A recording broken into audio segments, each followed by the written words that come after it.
두 번째가 이제 인물신인데, 이 인물신에 대해서 말이 많아요. 인물신은 아무나 인물신이 되는 것이 아니고 자기의 직능이 반드시 있어야 돼요. 인물신의 대표적인 인물이 딱 두 개가 있어요. 하나는 장군이고 하나는 대감유지야. 그래서 왜 장군이냐? 지킨다라는 개념을 가지고 있는 거고요. 대감은 불려준다는 개념을 가지고 있어요. 우리가 대감은 몸주신으로 모시지 않죠. 대체적으로. 그래서 대감을 모시려면 그 다른 이름이 있어요. 글문신장이나 벼슬신장. 뭐 이런 신장으로 모시죠. 근데 국판에서는 대감용으로 모시죠. 자기의 직능을 가지고 와야 돼요. 직능이 없는 장군은 의미가 없어요. 물론 시대에 따라 다르겠지만 그 나라를 지키려고 애쓰던 양반들. 그런 양반들이 장군으로 오죠. 그런데 우리가 역사적인 인물만 장군으로만 굳이 모시는 건 아니에요. 그걸 이제 시족장군이라고 그래요. 여기는 어디 정씨지? 경주 정씨입니다. 경주 정씨의 족보를 쭉 보면 자기 시족 중에 장군으로서 분리받은 양반들이 있어요. 그게 자기 장군이 오는 거예요. 역사적인 인물이면 자기 지역에 관계가 있어요. 예를 들어서 내가 고향이 부산인데 최영 장군이 오면 안 돼. 내가 최 씨가 아니라. 왜? 최영 장군이 부산에 와본 적이 없어. 나와 아무 하등의 관계가 없어. 지역적으로나 내 시적으로나. 그렇게 모시는 거예요. 그래서 우리 장군님이 왔는데 나라 장군대 호국 장군으로 왔는데 무슨 장군인지 모르겠어요. 얼른 생각할 게 뭐냐면 시족 장군을 생각해요. 만약에 경주 정씨 중에 시족 장군 누가 있을까? 우리가 족보에 보면 나오죠. 이런 장군이 옛날에 장군으로서 나라를 지키고 뭐 했더라. 그게 나의 장군. 예를 들어서 금관가야의 그 김유신 장군 같은 경우는 김해김씨라는. 그럼 김해김씨는 다 누가 오겠어요? 대표적인 인물. 김유신 장군이 오시겠대. 또 우리가 동해바다에서 문무대왕 앞에서 기도를 하는데 문무대왕이 오는 경우도 있지만 대체적으로 뭐라고 하냐면 용장군이라고 해요. 왕들은요 인물신으로 오는 게 아니에요. 자연신으로 오는 거예요. 우리가 환우 할아버지가 인물신으로 옵니까? 아니에요. 자연신으로 천신계열로 오죠. 당군 할아버지가 무슨 산신으로 오는 거 아니죠? 인물신이지만 사실은 자연신으로 오는 거예요. 그 왜? 왕이기 때문에. 왕은 동등해요. 우리가 옥황상제도 옥을 쓰는 귀족들 중에서 가장 으뜸인 양반이 옥황상제. 도교의 신이죠. 왕이 그 같은 계열로 천중대왕 이렇게 얘기를 해요. 어디 가면. 천중대왕은 말 그대로 하늘 가운데 제일 높으신 신이다. 그래서 천중대왕이에요. 또 1월 성신이라고 얘기해요. 원래는 해달별을 합쳐서 1월 성신이라고 하는데 이게 다 도교에서는 옥황상제고 또 다른 데서는 천중대왕이고 그런 거예요. 같은 분인데 2층일 뿐이죠. 우리가 해를 보고 해님, 달님 하는데 인격화 시켰잖아요. 그런데 인격화 시키는 방법은 뭐냐면 내가 보이는 대로 그대로 있는 거예요. 아침에 해가 뜨니까 환한 힘이 돼요. 12시에 보면 대낮에 보면 너무 밝으니까 눈이 부시니까 뭐라 그래요? 밝은 힘이에요. 또 저녁에 보니까 뻘게 노을이 지니까 그러니까 뭐래요? 붉은 힘이 돼요. 붉은 해야 붉은. 그게 이제 신의 이름으로 바뀌는 거예요. 밝은 님은 우리가 밝다. 그게 밝은 님이 되는 거예요. 붉은 내는 혁고세. 우리가 이제 또 나중에 공부하다 보면 박혁고세의 이름이 해를 상징해. 붉게 세상을 물들인다. 뭐 이런 뜻이에요. 어떤 그런 이칭들로서 내가 보이는 대로 그대로 인격화시키게 돼 있어요. 근데 가장 문제가 되는 게 조상계열이야. 이 조상계열이 신이 되는 이유는 이 직능을 반드시 가지고 와야 돼. 조상도 두 가지가 있어요.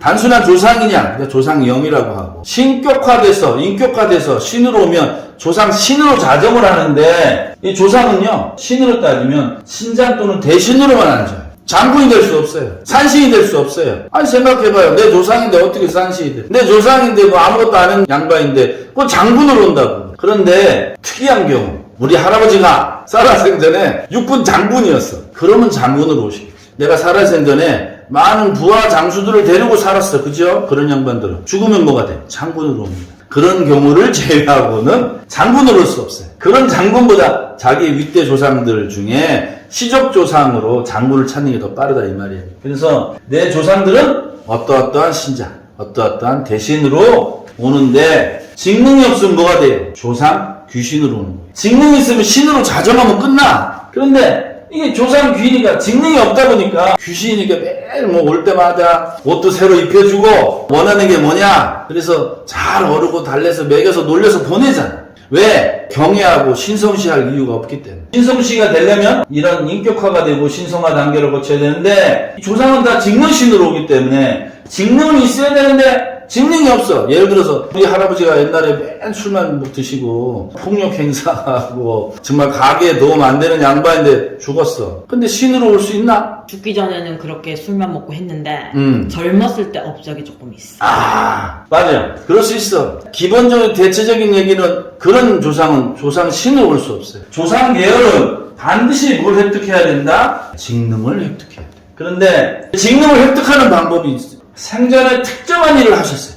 예를 들어서 우리 아버지 어부셨어요. 그래서 큰 선주였어요. 신으로 올 수 있죠. 어업신으로. 만약에 어업신으로 온다면 뭐 용마신장? 뭐 이렇게 올 수도 있고 아니면 어업대감으로 어부대감으로 올 수 있어요. 또 우리 아버지가 생전에 목수였어. 그러면 그런 개념으로 자기 직능을 가지고 올 수 있어요. 또 생전에 우리 할아버지가 경찰관이었어. 경찰관으로서의 신을 획득을 해. 직능. 경찰의 특징은 뭔가 지켜주고 나쁜 것을 물리치고 잡아챙기고 이런 양반이니까. 그래서 뭐 수문장으로 온다든지 특정한 신장으로 오는 거예요. 또 우리 아버지는 교사로 하다가 일반 돌아가셨어요. 그럼 교사니까 뭐라고 쉽게 얘기하면 공부 가르칠러? 굶은 할아버지나 신장 할아버지 이런 걸로 오시겠지. 근데 여기서 제일 문제되는 게 부모예요. 엄마예요. 엄마. 할머니가 그냥 집에서 살림만 하셨어. 올 수 있습니까? 못 와요. 그런데 할머니가 왔대. 무슨 대신으로 왔다 이거야. 그러니까 집에서 평범하게 살림하시던 부인네들이 올 수 있는 방법은 살아서 이제 절에 불공을 많이 드렸다거나 아니면 무당은 아니지만 장독대에서 맨날 비시던 할머니거나 그런 분들은 도와주기 위해서 대신으로 온다. 그리고 보통 옛날에 여자분들이 밖에 나가서 자기 능력을 펼치지 못 살지만 집안 내에서는 알고 있어. 야, 옛날에 너희 할머니가 장구도 잘 치고 마을에서 뭐 한다 그러면 장구통 들고 나가서 막 장구 치고 노래 그냥 진짜 잘했다. 완전히 과수였다. 막 뭐 이런 분들이 있어. 그런 양반들은 조상신으로 옵니다. 그걸 여자이기 때문에 자기가 직업을 못 가졌을 뿐이지 그 능력이 없었다는 게 아니야. 그런 분들은 조상신으로 와요. 아무리 능력이 있어도 조상신으로 바로 들어올 수 없는 분들이 있어요. 첫째, 자살계. 자살하신 분들은 자기가 아무리 능력이 많아도 당장 들어오지 못해. 내가 경찰관 하다가 자살을 했어. 바로 못 들어옵니다. 그 조상에서 그걸 닦여 나가야 조상 신으로 올 수 있어요. 그 다음에 타살기도 못 들어와요. 내가 남한테 살인을 당한 거 있잖아. 못 들어옵니다. 타살기도. 원이 너무 많기 때문에 들어올 수 없어. 이 말은 무슨 말이냐. 조상신으로 빨리 자정을 하는 거야. 내 명대로 살아야 된다는 거야. 물론 무당이라면 무당이니까 신으로 자정할 수 있어요. 그러려면 많이 닦아줘야 되겠죠. 그래서 여기 있잖아요. 직능을 획득하는데 그런 분들은 어떻게 해야 돼? 자손이 공을 닦아야지 가능해. 제가 신이 되려면 뭐가 된다고요? 신성화 단계를 거쳐야 한다 그랬어요. 그분들의 신성화 단계는 어디서 거쳐요? 그게 바로 건립에 자정하는 거예요. 그래서 건립이 중요해. 우리 무당네 집에 가면 항상 건립이 있죠. 크게 보면 그게 선왕이라. 선왕이 내 집안에 있는 거예요, 사실. 그래서 그 건립에 좌정하면서 들어오고 나간 사람을 관리를 해. 부신들을. 심한 경우에는 건립에서 딱 차단하면 그 조상이 못 들어와, 우리 신당에. 건립만 잘 모야면. 내 신당에 부정이 없다는 거예요. 강문, 뭐 부정, 이런 게 다 건립에서 걸르고 들어오는 거예요. 그래서 건립은 하나의 내 신당을 중심으로 문지기 역할이라. 건립에서 다 걸르고 정화를 시킵니다. 그래서 건립이 항상 있어야 돼요. 건립에 있으면서 이제 제자가 이제 제자 생활하면서 이것저것 내가 공을 들이겠지. 그때 닦이면서 신성화 단계를 거치는 거. 질문 뭐? 걸부 촉하면 안 됩니까? 안 됩니다. 신성화 단계를 걸쳐야 되는데요. 걸리면 초를 키지 않아. 그냥 술만 따르지. 옥수도 안 됩니까? 옥수는 됩니다. 다른 거 다 되는데 불을 켜지 않아. 일반 도당 선왕이나 부분 선왕 그냥 길거리 선왕에 가서 불 켜지 않는 거와 똑같아.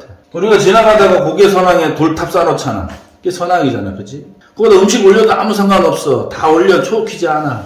그거는 신성화가 아니기 때문에 인격화가 되지 않으면 초를 밝히지 않아. 우리가 초를 켜는 이유가 뭡니까? 나를 대신해서 밝히는 거예요, 이게. 그런데 건립에다 밝히지 않는 거예요. 나는 신당에다가 밝혔기 때문에 내 초를. 제같이 초도 다 신당에다 올려놨잖아. 그래서 건립에는 밝히지 않아. 그래서 자손이 이렇게 공을 들여야 또는 제가 기도를 통해서 건립에 좌정하면서 신성화 단계를 걸치면 자기가 가지고 있던 직능을 획득하는 거예요. 자, 이렇게 해서 인격화가 돼서 신성 획득을 하고 두려움의 대상이었다가 그것을 신성화시켜요. 왜? 사람은 누구나 두려움의 대상을 그냥 두고 있지 않아요. 여러분도 마찬가지예요. 어떤 두려움 대상이 있는데 그걸 둘 중에 하나를 선택해야 돼. 물리칠 거냐 아니면 내가 신성화를 시켜서 모실 거냐. 그 신성화 단계를 걸치면 신이 되는데 그거 그냥 신이 아니고 인격화를 시켜서 신을 모신다는 거예요. 아시겠죠, 여러분? 이번 시간에 신격화시키는 방법에 대해서 같이 이야기 나눠봤습니다. 다음 시간에 봅시다.